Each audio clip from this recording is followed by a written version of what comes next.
1977ஆம் ஆண்டு தமிழ்நாட்டு முதலமைச்சராக எம்ஜிஆர் அவர்கள் பொறுப்பேற்ற ஒரு மாதத்தில் தி ஹிந்து ஆங்கில நாளேடு கட்டுரை ஒன்றை எழுதி வெளியிட்டிருந்தது.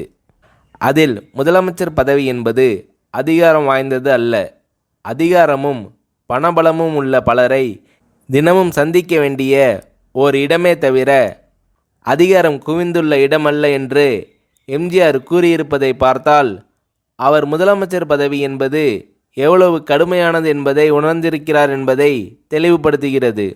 தம்மை முதலமைச்சர் பதவியில் அமர்த்திய மக்கள் சக்தியே தமக்கு எல்லாவிதமான எதிர்ப்புகளிலிருந்தும் கை கொடுக்கும் என்று எதிர்பார்க்கிறார். மக்களிடமிருந்து எந்த கருத்து வந்தாலும் அதை அவர் சீர்தூக்கி ஆராய்ந்து ஏற்பார் என்பது உறுதி. நல்ல உடல் ஆரோக்கியத்துடன் இருக்கும் எம்ஜிஆர் அவர்கள் உற்சாகத்துடன் ஏழை மக்களின் வாழ்வை முன்னேற்ற முடியும் என்ற நம்பிக்கையில் இருக்கிறார் என்று குறிப்பிடப்பட்டிருந்தது.